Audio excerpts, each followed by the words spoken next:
All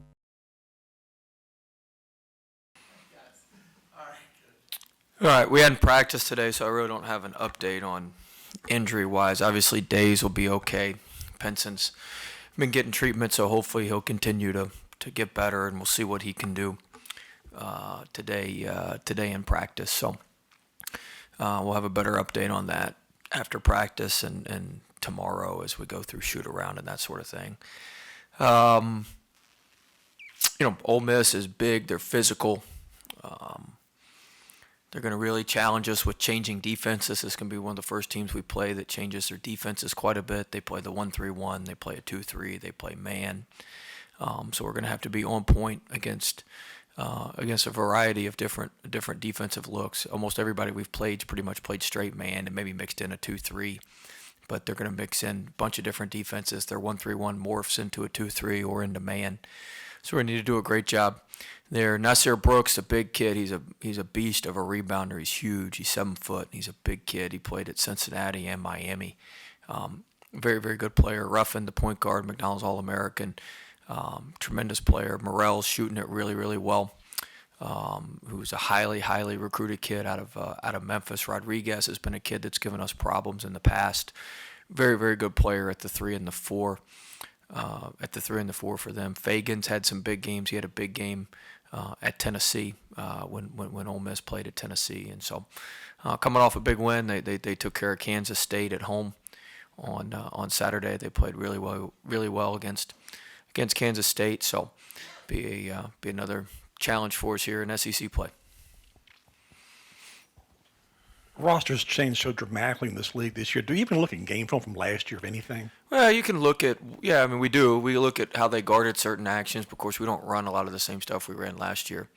So we look at, how they guarded stuff, how we guarded some of the stuff they run. I mean, they still run snap. They still run a lot of their same stuff. He's mixed in some a little bit of new stuff, but you can get a sense on some things from last year's film. Just curious what your message was to the team following the game on Saturday, and kind of do you feel like you're weathering a storm now that you just need to push through? I mean, the message was, look, we got 10 SEC games left. We got to win quite a few of them, a lot more than we've been winning. We can't keep winning a 50% clip in the league, so we've got to win. We got to win quite a few of them, and we got to get to work. And so, I don't know about weathering a storm, but we've been besieged by injuries, and even Brandon Murray's been playing hurt. Eric Gaines has been playing hurt. Like, we've had some guys that we've been putting out there for major minutes that are banged up, and so that's just part of it. And there's a lot of factors that go into it, and we got to play through it. So. I think if we can get everybody healthy, we'll be better off on the backside and back end of things. But at this point, you just don't know if we'll ever get everybody back healthy again. So if we can't, we just got to patch it together and piece it together from here till the end of the season. But when Adam went down, we were very light on our depth, and when he went down, it puts you in a tough spot, and then you've got all these other injuries and that sort of thing. It stresses you a little bit, just in terms of your depth, and so we'll hopefully we can get back healthy. But we've done as good a job as we can weathering it. I think we could picked up another couple wins. I think we let a couple of them slip away, but you can't replace experience. Defensively, you kind of mentioned this after the TCU game, but just terrible. We gave up 1.17 points of possession, our highest by far.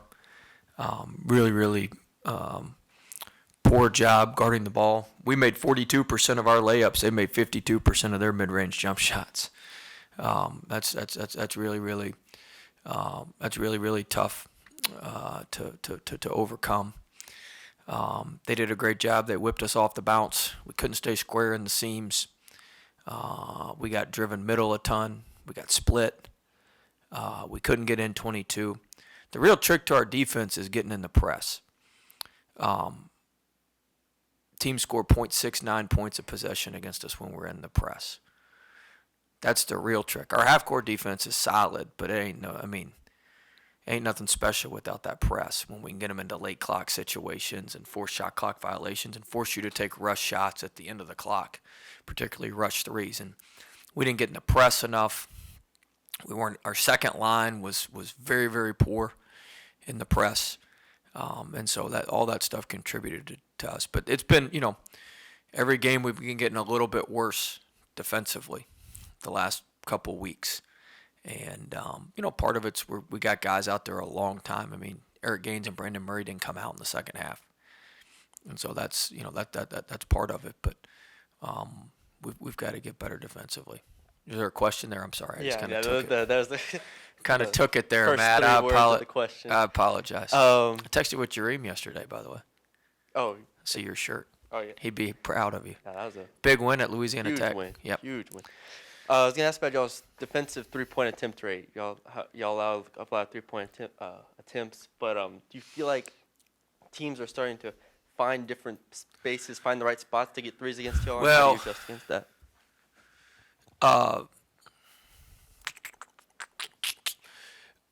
All that goes with getting beaten middle. Everybody says you can't give up a bunch of threes. I think that's a bunch of bullshit. Our analytics people email me after every game, and I've tried to nicely explain to them it's not giving up threes. It's the type of threes you give up. We charted it over 3 years. And people say, oh, your three-point defense is this and that. Y'all leave them open. Yeah, some of it is that, but they're taking the type threes we want, and the passes aren't how we want. There's a lot of different things that go into it. It's not just, oh, you can't give up a bunch of threes. It's a certain type three. And the problem is the last couple of games we've been giving up the wrong type threes. And so that has hurt us more than the amount of threes that we're giving up. It's the type threes that we're giving up. I don't want to get too much more detailed than that, but it's the type threes that we're giving up, not the amount. And, I mean, if I'm not mistaken, I think TCU came into the game shooting 27-28%. They shot 27-28% from three. You'd have to go back and look at the stats, but I don't think it was like some out-of-body experience from them outside of O'Bannon getting going there for a couple minutes. How do you balance using that full court press? I mean, obviously you guys use it off of made free throws and just kind of off of some important makes and out of timeouts and stuff. But just how much has kind of changed with y'all's full court press, and just how much y'all have been able to use it the last couple of weeks? Well, the biggest change is we got guys out there too long. The biggest change early on, if we could, I would love to kind of get everybody back healthy and get back to the rotation we had before. Get back to 8 guys, and we played 10 guys in the first half yesterday, and you can't get in rhythm. You can't. I'd love to get everybody back healthy and kind of get back to what we were doing, not playing anybody much more than 26, 28 minutes, and getting back into firm rotations. We're just not there yet. We're just having to cobble it together, and there's a lot of there's a lot of different components that go into it.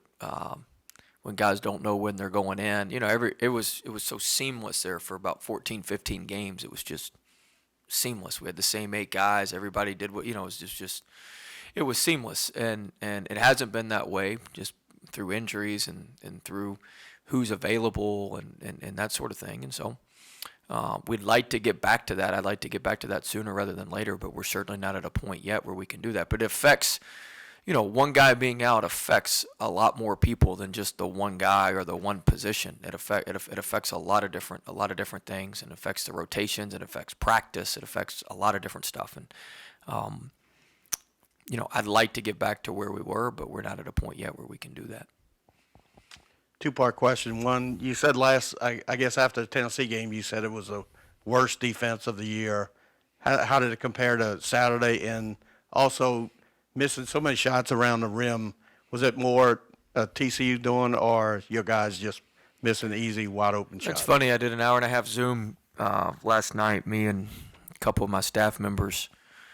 We went through every miss with, for lack of a better term, an expert who works with everybody in the NBA on finishing. And we were on the Zoom for an hour and a half. We were probably the only people not watching the football games. Because we were on that thing for so long. But we went through every finish and went through the balance issues and We're actually working on it right now. We got guys in the gym working on some finishing stuff right now. I certainly think, TCU was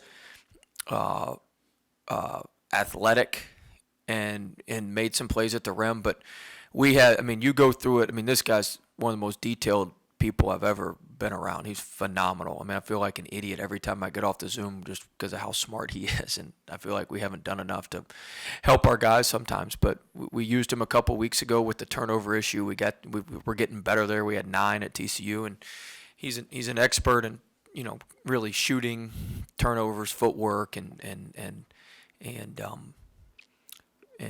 finishing.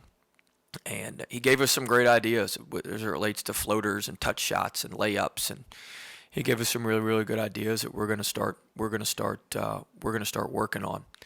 The defense from Tennessee to this game. I mean, this game was much worse than Tennessee. Our transition defense let us down in this game. Not being able to get into the press was really, really, really, really a problem for us. So this was, Tennessee, we gave up right at 1 point of possession. We gave up 1.17. I mean, that's an astronomical jump. Efton had one of his maybe better games since January. Just how do you coach that position and him being young and obviously the competition getting so much tougher? Yeah, look, Efton's going to be a really good player. There's just some strength and conditioning, some base things. He plays too high. Some different things like that some older, more mature guys. You'll have to look it up. I'm pretty sure Nasir Brooks, who we're getting ready to go against, I think he's like 26 years old. I'm not kidding. Like, I think he's, Ken, I don't know if, he is old. And, Efton, that's not a knock. I'm just saying, Efton, you got to understand, Efton's 19 years old going against a 20. I'm almost positive they said on a telecast he was 26. But, he's an older guy. And so, even let's say he's 24. That's a 5-year age difference. That is a huge difference. And we've got to get his, 25. He's 25. Let's split the difference. He's 25. There you go. So, Efton's 19 years old. That's a 6-year age difference that we're getting ready to go against. That's asking him to do a lot. Just maturity, physically, mentally, all that sort of stuff. And so you look at somebody like, it's not time to jump off a bridge. You look at Kessler. He didn't do hardly anything at North Carolina last year. Between his freshman and sophomore year, he makes a huge jump. He's a huge piece of what Auburn's doing. You look at Castleton. Not this year, but last year, transfers to Florida, doesn't do anything hardly at Michigan, transfers to Florida, has a tremendous year. So, with these bigger guys, they're like offensive linemen in football. It takes a little longer to develop them. It's very rare you get one that's just absolutely ready to go, especially at the 5. You can find 4 men that are ready to go. That's a little bit different. But at the 5, it's very, very difficult to find those guys that are ready to go. And I think Efton's done a great job holding his own. I think he's working his tail off. He's trying. But it's a steep learning curve, and I got no doubt he's going to continue to get better because he's a hard worker. He puts time into it. He cares. He's going to continue to improve and continue to get better. But it would certainly, there's no doubt, it'd be great if we could get a little bit more production from him, a little bit more consistent production from him. But at the same time, this is a big adjustment for him.